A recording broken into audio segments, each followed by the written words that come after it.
बांग्लादेश का हुक्का पानी बंद कर दिया है। बांग्लादेश जो कि अपनी इकोनॉमी को बचाने के लिए हाथ पांव मार रहा था, कभी पाकिस्तान के पास आ रहा था और कभी चाइना में जाके बड़ी बड़ी बढ़के मार रहा था, बड़ी बड़ी स्टेटमेंट दे रहा था कि खित्ते के जितने भी ओशन है बांग्लादेश उनका अकेला इकलौता गार्डियन है।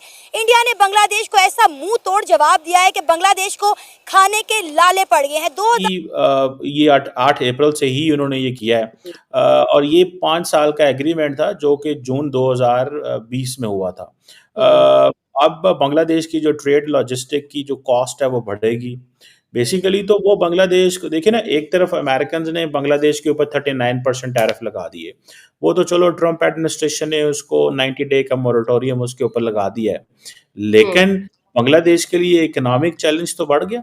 और जिस तरह ये बात की जा रही है कि जब बांग्लादेश के जो चीफ एडवाइज़र हैं मोहम्मद यूनुस साहब गए चाइना और वहाँ जाके कहा कि इनकी जो लैंडलॉक स्टेट्स हैं वो तो कुछ भी नहीं है। 50 साल इंडिया का खाता रहा है, अब्बू जी का माल खाता रहा है, अब्बू जी से तजारत करता रहा है, तो हमारे भी वो नहीं बने, उनके भी अब्बू जी के भी नहीं बने। कभी उनसे जाके मांगते हैं कि हमें चावल दे दो, चीनी दे दो, ऊपर से चाइना को भी देते हैं, फिर चाइना से मांग लो। एक अब्बू जी बना लो बांग्लादेशियों, एक अब्बू जी बना लो। मैं देखिए ना, एटम बम हमने शेख रशीद की शादी के लिए तोड़ी रखा है। मिसाइल ये एटमी बम किस के लिए? सही बात है। ये अपनी कौम को मारने के लिए रखे हुए। भाइयों से गालियां खाई हैं कि तो अब इंडिया की बात क्यों करते हो? इंडिया की बात, मैं इंडिया जाना चाहता हूँ। बांग्लादेश का एक लिहाज से कहें कि हुक्का पानी बंद कर दिया है। Thank you so much once again for having me here. देखें, बुनियादी बात यह है कि डॉक्टर साहब यूनुस साहब पढ़े लिखे हैं, उनको इस तरह की भड़के नहीं मारने चाहिए। थोड़ा सा मुआवजा करते हैं कि 71 में बना बांग्लादेश और 47 में बना इंडिया, दोनों में क्या कंपैरेटिव एनालिसिस बेसिकली बन सकता है।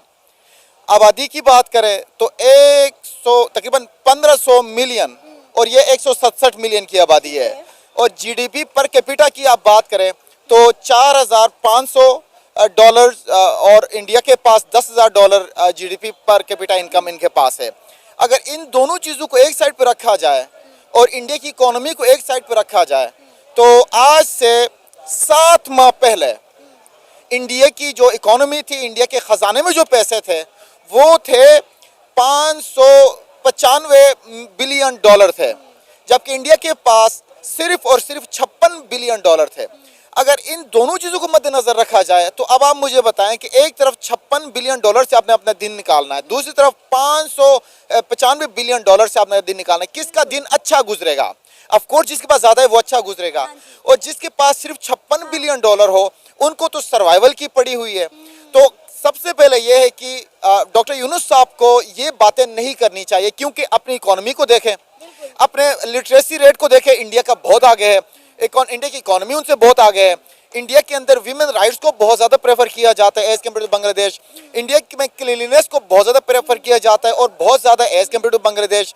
देन इंडिया को एग्जिट करने का rate as compared to Bangladesh बहुत कम है। बांग्लादेश में every second person is just flying away from there. आप देखें कि जब तक बांग्लादेश के अंदर शेख हसीना वाजिद की गवर्नमेंट थी, बांग्लादेश ने बहुत तरक्की की है। आप टके की वैल्यू देखें कितनी ज़्यादा थी, लेकिन उसके बाद आप देखें कि जब से बांग्लादेश के अंदर शेख हसीना वाजिद का तख्ता पलटा है, बांग्लादेश को खाने के लाले पड़ गए। टेक्सटाइल इंडस्ट्री जो हम कहते थे कि बांग्लादेश की बैकबोन है, तबाह होकर रह गई है। अब उन्हें पाकिस्तान से कुछ मिल नहीं रहा तो वो चाइना की तरफ जा रहे हैं, चाइना को देख रहे हैं और वहाँ जाके कह रहे हैं कि खित्ते के जितने भी ओशंस हैं हम उनके गार्डियन हैं। तो इंडिया ने कहा आ जाओ भाई, बन जाओ तुम लोग फिर गार्डियन। देखें, डीप सी की अगर बात करें, पाकिस्तान के बाद इंडिया के पास है, बांग्लादेश के पास कुछ है ही नहीं, ठीक है।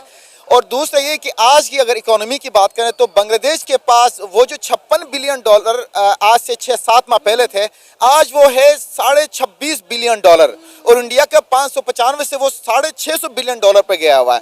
तो इनको ये चाहिए कि अपनी इकोनॉमी पर काम करें, अपने लोगों पर काम करें, इंस्टेड ऑफ ये कि आप जाके मुल्कों के साथ अपने ताल्लुकात बेहतर करने के बजाय आप। इंडिया ने आज सिलीगुड़ी कॉरिडोर के ऊपर जी राफेल S-400 मिसाइल जो है वो इंस्टॉल कर दिया, क्योंकि उन्हें कहीं ना कहीं ये थ्रेट महसूस हो रहे हैं, क्योंकि बांग्लादेश जो है चाइना को वेलकम कर रहा है चिकन नेक कॉरिडोर पर एयरबेस बनाने के लिए। और दूसरी जानिब हम देखते हैं कि इसराइल को बाइकआउट करने के लिए पाकिस्तान और बांग्लादेश में KFC हो, बाटा हो या पिज़्ज़ा हट हो, उसको टारगेट किया जा रहा है। हमारे साथ अंकल अकबर भी मौजूद है। बहुत से पाकिस्तानी जो है इस वक्त बात कर रहे हैं कि जो हो रहा है इंडिया और बांग्लादेश के भी इसका इम्पैक्ट पाकिस्तान समेत पूरी दुनिया में पड़ने वाला है, क्योंकि इंडिया एक बहुत बड़ी मार्केट है और अगर वो बांग्लादेश को बाइकआउट करती है तो आप देखें 16 से 17 करोड़ लोगों का जो रहन सहन है वो बहुत ज़्यादा मुश्किल हो गया है। क्योंकि जब से बिम्स्टेक समिट के अंदर मोदी और मोहम्मद यूनिस की मुलाकात हुई है उसके बाद जो है टेंशन दोनों कंट्रीज़ के बीच बनती चली जा रही है और साथ साथ मोहम्मद यूनिस की डिग्री को भी इंडिया ने टाइट करना शुरू कर दिया, क्योंकि जिसका कोई पॉलिटिकल बैकग्राउंड नहीं है वो मुल्क नहीं चला सकता। अवाम की तरफ बढ़ते हैं और जानते हैं उनकी हमें जबरदस्त क्या तकलीफ है, बांग्लादेश जाने, इंडिया जाने, इंडिया उसका साथ क्या करता है जो मर्जी करे, हम तो किसी की मदद नहीं कर सकते, ना ही हमें करनी चाहिए। लिहाजा पाकिस्तान को अपना सोचना चाहिए। नहीं, अभी आप ऑफ कैमरा मुझे एक बात बता रहे थे, जरा बताएं मेरी ऑडियंस को। अब आप कहते थे कि मैं अपील करने वाला हूँ आज ये वीज़े के लिए, वो स्टोरी ज़रा सुनाएं ना। मैं ऑफ कैमरा भी कह रहा हूँ, ऑन कैमरा भी कहता हूँ कि मैं यकीन करें कि मुझे बहुत से लोग कहते हैं आप इंडिया के बारे में इतना अच्छा बोलते हो, आप इंडिया को जितना प्रेफर करते हो पाकिस्तान के लिए नहीं करते हो, क्यों इंडिया के साथ अच्छे करते हो। तो मैंने कहा अगर इंसान ने किसी से साथ तल्लुकात बनाने होते हैं, कहीं जाना होता है, तो उसके लिए पहले अच्छा पैगाम देना चाहता हूँ। अगर मैं इंडिया जाना चाहता था इसीलिए तो मैं उनके साथ दोस्ती कर रहा था, उनकी अच्छी बातें हाईलाइट कर रहा हूँ। हेलो नमस्कार दोस्तों आप लोगों ने वीडियो देखा होगा कि पाकिस्तानी मीडिया का और पाकिस्तानी पब्लिक का वो सारे भाई इंडिया के सपोर्ट में आ गए हैं। बोला जब उन यूनुस खान को सारे से बांग्लादेश को बता दिया मोदी सरकार ने, भाई तुम जितना उड़ रहे हो ना तो इतना लायक हो नहीं है, तुम्हें हम छोटा समझते हैं, भाई समझते हैं, मगर तुम भाई लायक नहीं हो, बिल्कुल भाई लायक नहीं हो। पाकिस्तान वाले बोले भाई ये ना कभी इंडिया को हो सका ना पाकिस्तान को हो सका, अब ये चाइना को होगा। दोस्तों बांग्लादेश की न्यूज़ सरकार ने बहुत ही अपने आप को तुरम खान समझते हैं और इंडिया को चैलेंज देने के लिए आगे बढ़ रहा है और पाकिस्तान में शामिल होने के लिए बोला है कि हम पाकिस्तान के साथ मिलकर हम इंडिया को अटैक करेंगे। तो पाकिस्तानी वाले बोले भाई ना पाकिस्तान को हो सका ना इंडिया को हो सका, ये किसी का नहीं हो सका, ये चाइना का होगा। क्योंकि चाइना में जाके उसने बता दिया कि भाई हमारे पोर्ट को आप यूज कर सकते हो, हम इंडिया के साथ ट्रेड नहीं करना चाहते हैं। तो मोदी सरकार ने बिल्कुल मना कर दिया कि भाई तुम्हारा बंदरगाह पूरा तुम्हारे लिए बंद है, कोई फ्री नहीं था। पहले सरकार ने इसको फ्री कर रखा था, अब इसको बंद कर दिया और इस पर पेमेंट जोड़ दिया है।